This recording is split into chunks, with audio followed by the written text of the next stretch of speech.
Team Arrow family, Arrow's finally back. I've missed it. I know you've missed it. So I can't wait to just jump right into the newest episode. And let's just do that. Because, damn, this episode was good.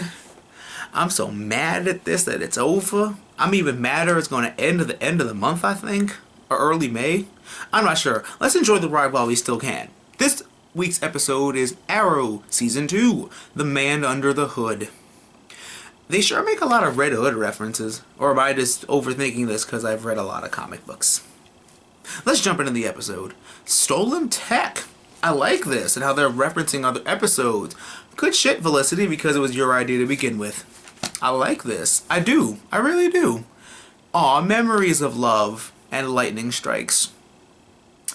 I didn't even think of that until she brought it up. Like, this is where they met. I'm like, aw. And now he's all comatose and whatnot. I think. They haven't mentioned it because the show got a backdoor pilot, so they don't technically need Arrow anymore to help promote their show. So he's gonna be in a coma until the show pilot comes out, which is kind of screwed up if you think about it. He's gonna be in a coma for a while, at least until September or October, or whenever the show comes on. Hunted. Hated her before. I love Felicity. Like, hated her before we realized she was an evil supervillainess.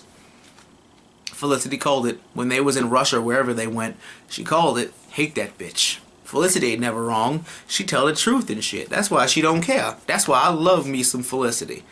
She need to be Arrowette or something, because she's something else.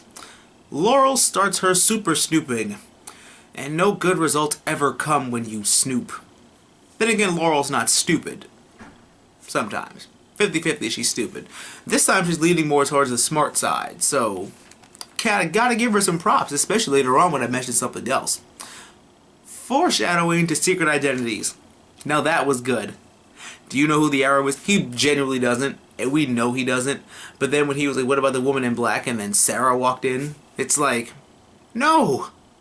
Of course. Because if she finds out that he's known Sarah's been alive for all this time, that may make her madder-ish. But then again, later on down the line, she's not mad at anyone else. So it's like, I'm not sure who she'd be cool with knowing and who she wouldn't be cool with knowing.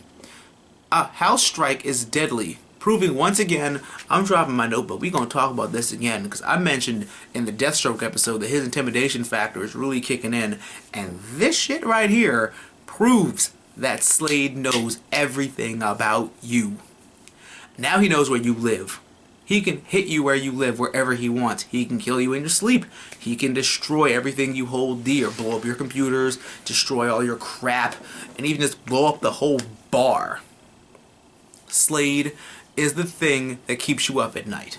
Slade is that factor of life you cannot account for, since he himself has so much against you.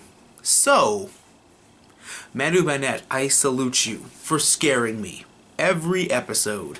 Not only in the Arrow House, but outside of it. Because you are the best Slade ever. Besides the guy that voiced him on Teen Titans. But you guys are pretty even because that was voice and you're the body. So, congratulations and kudos to Manu Bennett. Because he's going to get scarier as the show progresses to the season finale. And I'm just going to wait to be scared. Laurel is putting on her sleuthing hat, and she may be putting two and two together, which is bad or good.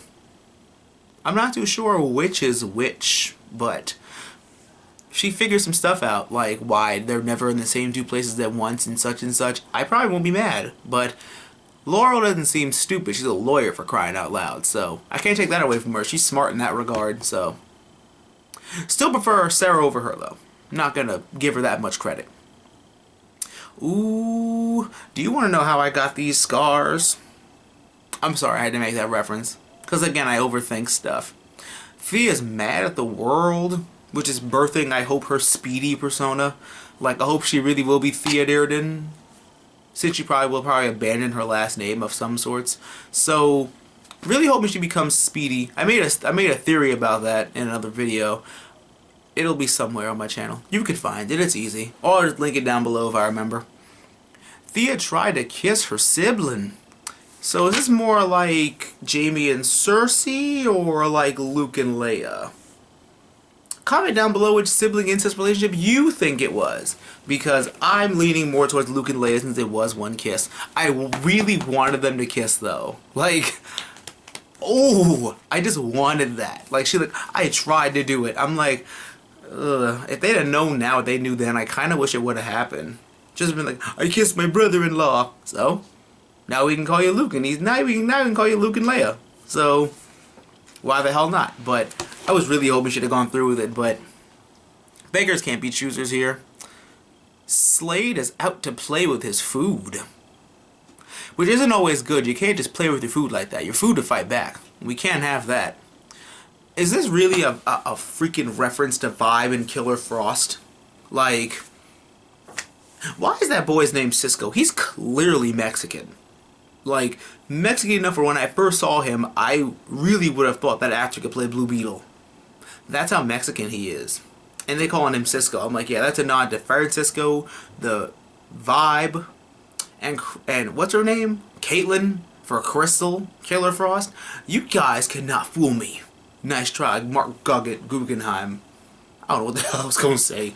Nice try, though. You guys cannot fool a fellow comic book fan with your names and your teasing and whatnot, which will be another video later on. Isabel shows her true colors and her motives, which confirms what I already knew. Wish I would have said this on camera, but I forget stuff. But Isabel Rochef is a legit character from the Arrow universe.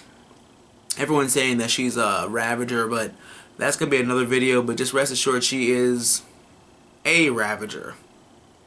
I'll just leave it at that. She's not the Ravager, but nonetheless to say a Ravager. Like I said, another video, another time, but there's a right and wrong thing about this here. Poor Roy. But again, an Arrow episode with a shirtless Roy Harper, a.k.a. Golden Haynes, is a great episode, so massive thumbs up for that. Isabel, stop trying to fight him. If what you say is true and you were trained by him, then it's not showing. Because Oliver was the first student, so he ain't gonna have time to train your ass properly. Especially under great circumstances where he can freely leave and come back. But, no. Isabel, stop. S-T-A-H-P, stop. Stop trying to fight him so damn much. And then Laurel shows her badass colors. I like this shade on you, Laurel. Badass look good on you. I really can't say much about that because, again, the blackmail thing worked. Although the other chick's right. You know, you gotta pick and choose when you do this because you're not gonna win every time. So I'm like, she may have to use it again if they ever find out some secret identities, but I don't see that happening forever. But just in case, have it in your back pocket, Laurel, just in case.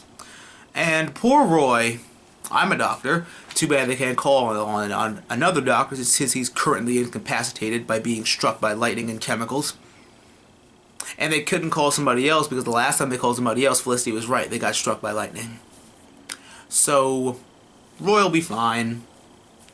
We'll be fine because he's Colton Haynes and he's a total badass. So another big thumbs up for that. But again, this episode was really great. The ending was terrifying because it leads up to bad stuff, and I'm scared for these last few episodes, and I cannot wait to see what happens. So thank you guys so much for tuning into Arrow this week. Thank you for watching me talk about Arrow because I love to talk about it with you guys, and I can't wait for next week and the weeks after that. Don't forget to give me a big thumbs up in the comment bar down below, and let's not forget our comment questions of the day. Comment question of the day number 1: due to the ending, how screwed do you think we are now that Slade is building an army? Comment question of the day number 2: what do you think Slade is using the army to do? And comment question of the day number 3: did you expect Laurel's reaction to finding out the big secret? She only found out half of the big secret, so it's not like she found out the other one. But comment down below, let me know. I can't wait to hear you guys' responses. And always remember that through good times and bad times, always remember to geek out and enjoy your lives. And I'm going to catch you guys next week for more great Arrow content.